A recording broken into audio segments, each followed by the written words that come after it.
میں نے حضور کے اس قول سے بھی کہ ما امنہ الا منافق وما خافہ الا مومن، نفاق کا خوف ہوتا ہے صرف مومن کو، اور اس سے اپنے آپ کو محفوظ سمجھتا ہے، امن میں سمجھتا ہے صرف منافق۔ اور یہ دو واقعات ذہن میں رکھ لیجئے تو اس سے اندازہ ہوگا کہ ہمیں بھی اس بات کو بالکل یوں نہیں سمجھ لینا چاہیے یقین کے ساتھ کہ ہمارا نفاق سے کیا سروکار۔ ویسے جیسا کہ میں نے پہلے عرض کیا تھا، الحمدللہ ہم منافق نہیں ہیں، لیکن یہ نہ سمجھیے کہ ہم منافق ہو نہیں سکتے۔ آج کی کیفیت پر اللہ کا شکر ادا کیجئے، لیکن یہ کہ وہ چیز ہے کہ جو حملہ آور ہو سکتی ہے۔ آج کسی کو ٹی بی نہیں ہے، اس کی کیا گارنٹی ہے کہ کل نہیں ہو سکتی؟ تو دل میں انسان جھانکے، اول تو یہ کہ اپنے طرز عمل کا جائزہ لے، کہیں نفاق آ تو نہیں گیا۔ اگر محفوظ کرے کہ نہیں ہے تو پھر یہ ہے کہ کم سے کم آئندہ کے لیے اللہ سے دعا کرتا رہے۔ اس کے لیے ضروری ہوگا کہ سمجھیں کہ نفاق ہے کیا۔ جس مرض کی علامات آپ نہیں جانیں گے، آپ کو کیسے پتہ لگے گا کہ ہو گئی بیماری، مجھے لاحق ہو گئی؟ جس کو ہم اپنی اصطلاح میں سمپٹمز کہتے ہیں، انہی سے تشخیص ہوتی ہے نا۔ سمپٹمز کیا ہے؟ اب یہ میں آپ کو دو حدیثوں سے سمجھانا چاہتا ہوں۔ اس کو ہمارے علماء نے نفاق عملی سے تعبیر کیا ہے۔ میں اپنی تقسیم تو بعد میں عرض کروں گا کہ میں کس طور سے سمجھانا چاہتا ہوں کہ نفاق کی قسمیں کیا ہیں، لیکن علماء نے ایک اور طریقے سے اس کو سمجھایا۔ بات سمجھانے کا فرق ہے، حقیقت وہی ایک ہے۔ انہوں نے یوں سمجھایا کہ ایک نفاق ہوتا ہے عقیدے کا نفاق، ایک ہوتا ہے عمل کا نفاق، نفاق عملی اور نفاق فی العقیدہ، یہ دو تقسیمیں کی ہیں۔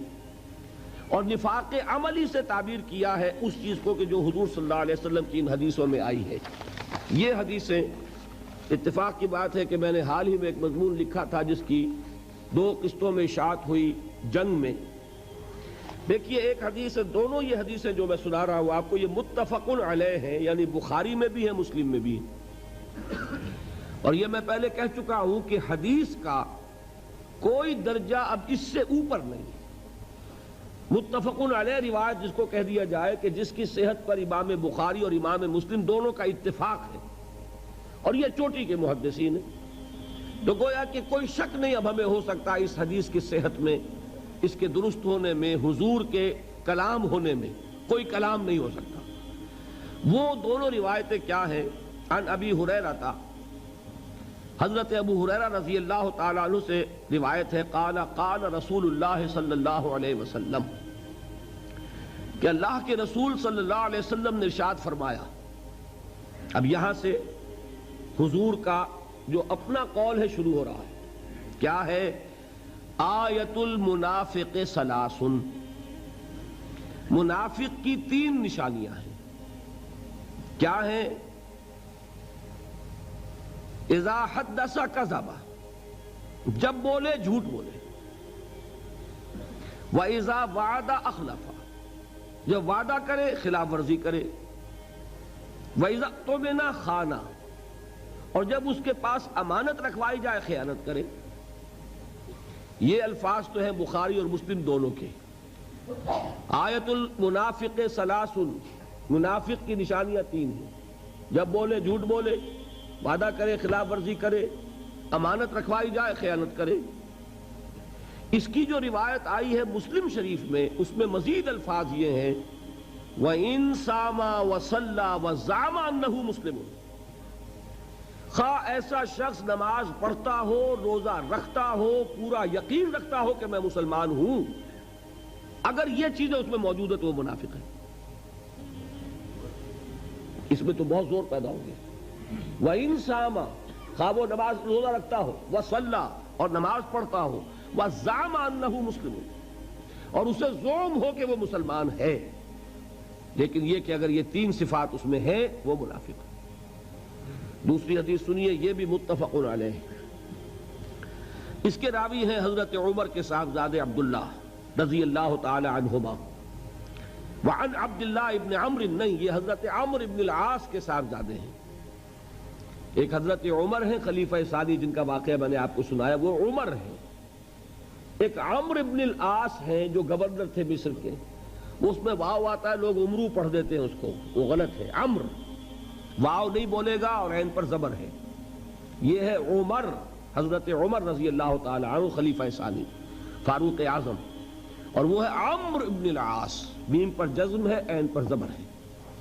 تو حضرت عمرو ابن العاص کے بیٹے کے نام بھی عبداللہ ہے، ان کی روایت ہے قال قال رسول اللہ صلی اللہ علیہ وسلم، وہ فرماتے ہیں کہ نبی اکرم صلی اللہ علیہ وسلم نے ارشاد فرمایا اربعن، چار خصلتیں ایسی ہیں من کن فیہ کان منافقا خالصا، کہ جس میں وہ چاروں ہوں گی وہ تو کٹر منافق ہوگا، خالص منافق۔ اب کوئی لفظ مشکل نہیں ہے اس میں، اربع یہ آپ سب جانتے ہیں، چار چیزیں، من کن فیہ جس میں وہ ہوں گی، کانا منافقا خالصا وہ خالص منافق ہوگا۔ اس خالص کا ہماری زبان میں کٹر جو ہے وہ صحیح مفہوم ہے۔ ومن کانت فیہ خصلۃ، اور جس میں ان میں سے ایک خصلت ہوگی، منہن ان میں سے، کانت فیہ خصلۃ من النفاق تو اس میں نفاق کی ایک خصلت ہوئی۔ اب اس کو آپ خود کیلکولیٹ کر لیجئے، 4 سے 100% منافق ہو گیا تو 1 سے 25% ہو گیا، 2 ہے تو 50% منافق ہے، 3 ہے تو 75% منافق ہے۔ یہ تو اس کے ہیں فل ان دی بلینکس۔ حضور نے 2 چیزیں بیان فرما دی، جس میں چاروں ہے وہ تو منافق ہے خالص 100%، جس میں ایک خصلت ہے اس میں اسی نسبت سے نفاق موجود ہے۔ وہ 4 کیا ہیں؟ 3 تو وہی ہیں جو اس حدیث میں آئی، ایک مزید فرمایا اذا اؤتمن خانہ، جو وہاں آخری تھی وہ یہاں شروع میں ہے، جب اس کے پاس امانت رکھوائی جائے تو وہ خیانت کرے، وَإِذَا حَدَّثَ كَذَبَ جب وہ بولے جھوٹ بولے، وَإِذَا عَاهَدَ غَدَرَ جب کوئی معاہدہ کرے تو بے وفائی کرے، معاہدے کی خلاف ورزی کرے، اور چوتھا بس سنیے وَإِذَا خَاصَمَ فَجَرَ جب کہیں جھگڑ پڑے کسی سے تو آپے سے باہر ہو جائے، کنٹرول نہ رہے اسے اپنے اوپر، اس کو زبان پر کنٹرول نہ رہے کہ جو منہ میں آئے بک دے، جو زبان پر آ جائے کہہ دے، اور جذبات پر قابو نہ رکھ سکے۔